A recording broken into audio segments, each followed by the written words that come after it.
Good morning, everyone. I hope you are all doing fine. I miss all of you. We will be starting today our online lectures. I will be explaining the lesson, um, me and Miss Aisha. For today's lesson, we are going to talk about the solar system and the planets in the solar system. We already started this lecture last week before we took our vacation, and you were asked on Sunday and Monday to solve an assignment sheet and to do the book that had your planets with your own creativity. And today we are going to start the explanation of this lecture. So, our solar system, with the Sun at the center, includes 8 planets and their moons, and a variety of smaller objects. Actually, the Sun's gravitational force is so strong that it holds each planet and its satellites and countless asteroids and comets in their orbits. So, what keeps all these planets in their places is the Sun's gravitational force. The first 4 planets from the Sun are relatively small and are made mostly of rock and metal. The last 4 planets are very large and are made mostly of gas and liquid. Like Earth, each planet has a day and a year. The day is the time it takes to rotate on its own axis, while the year is the time it takes to orbit the Sun. So we have two important terms to focus on, which are the day and the year. We have to differentiate between them. The day is the time it takes any planet to rotate on its own axis, while the year is the time it takes any planet to orbit the Sun.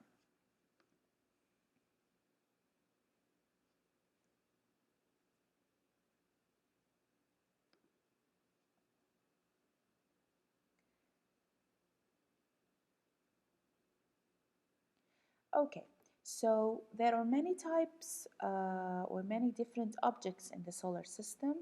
There are 8 planets in the solar system. For many years, Pluto was called the ninth planet, but when astronomers determined that Pluto shares the path of its orbit with other objects, they decided to call it a dwarf planet instead. So it was removed from the planets of the solar system.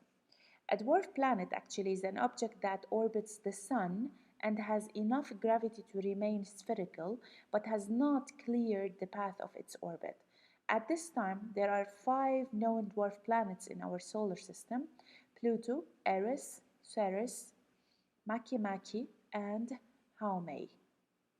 So these are the dwarf planets that are not considered to be actual planets around the solar system. Um, Actually, in 2006, astronomers decided that a planet must be round, must orbit the Sun, and must have a clear path along its orbit through the solar system. So these are the important factors that determine whether a planet is considered to be a planet or a dwarf planet. So the reasons or the factors, the important factors that should be there in order to classify a planet as being a planet is that a planet should be round, must orbit the sun, must turn around or turn around the sun, must have a clear path along its orbit through the solar system. So these are the 3 factors that determine a planet to be a planet. That's why astronomers decided that Pluto will not be considered the ninth planet anymore, but it will be determined as a dwarf planet. Now, distances within the solar system are so great that they cannot be easily measured in meters or kilometers. Instead, scientists often measure these distances in astronomical unit. Astronomical unit, it's easy to remember because we are talking about astronomy. Astronomical unit, AU, and 1 astronomical unit equals the average distance between Earth and the Sun, which is 150 million kilometers. So The solar system extends into space more than 100,000 astronomical units from the sun.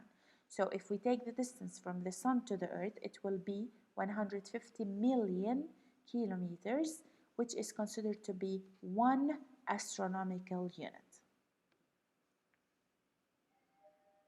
Now, this is a very nice way of showing the objects of the solar system or the planets of the solar system. We know that we have the Sun, we have the Mercury, Venus, Earth, Mars, Jupiter, Saturn, Uranus, and Neptune.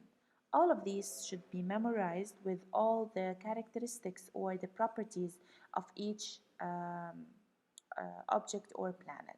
So to start with, let's start about the sun. So there is the sun. This is the sun with a volume of more than 1,000,000 times that of Earth. Our sun is actually a mid-sized star. Some large stars have volumes 1,000 times greater than the sun's, but large stars burn out and die quickly. Our sun will last for 5 billion more years. So the first thing to mention on this beautiful picture is the sun, then Mercury. This is the comparison of the size of Mercury compared with the size of Earth. Mercury is the smallest of the terrestrial planets, the group of 4 planets closest to the sun. So it's the 4 planets closest to the sun. If we look, it's the closest to the sun. It's also has a temperature that ranges from below 170 degrees Celsius at night, so it's minus 170 degrees Celsius at night, and up to 430 degrees Celsius during the day. So it's very hot during the day and it's very cold during the night. So this is the first um, planet, which is Mercury. The second planet, which is Venus, which is the second planet from the sun, and it's similar to the Earth in size and mass. So if we look here at the picture comparing the sizes of the Venus and the Earth, they are almost the same, have the same size. Venus's density and internal structure are also similar to the Earth, but in other ways, Venus and Earth are very different because the thick atmosphere on Venus traps heat and raises the surface temperature to about 460 degrees Celsius. So, since the atmosphere of Venus is very thick, it traps the heat, it gathers all the heat from the sun, and it raises the surface temperature to about 460 degrees Celsius. Now, the Earth is the third planet from the sun. Earth is unique in our solar system because it's the only planet with liquid water on its surface. That's why we can live on Earth, because the most important thing for humans to live on a certain planet is the amount of water it has. Um, that's why we can live on Earth. So this is Earth. It's the third planet counting from the sun. Now, the fourth one is Mars.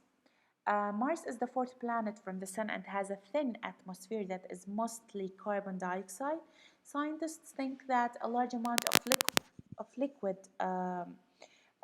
flowed on Mars's surface in the past. The two Martian moons are named Phobos and Deimos. So Mars has two moons, which are called Phobos and Deimos. So this is Mars. As we said, it's the fourth planet starting from the sun. We have now Jupiter, which is the fifth planet from the sun. It's the largest and most massive planet. The moons for Jupiter are four: Callisto, Ganymede, and Europa, and Io. So you don't need to memorize the moon's names. You need to know how many moons only. And you already did this while you were searching and preparing for your the book, the electronic book about the planets. Jupiter has a thick atmosphere mainly made up of hydrogen and helium. Now we have Saturn, which is the sixth planet from the Sun. Saturn has the most spectacular rings of any planet. Saturn's largest moon is named Titan. Now, Uranus, which is the seventh planet from the Sun, has numerous moons. Uranus's axis of rotation is not vertical, but is it's tilted at an angle of about 90 degrees. The last planet is Neptune. It's the eighth planet from the Sun. Neptune is called and it's a blue planet.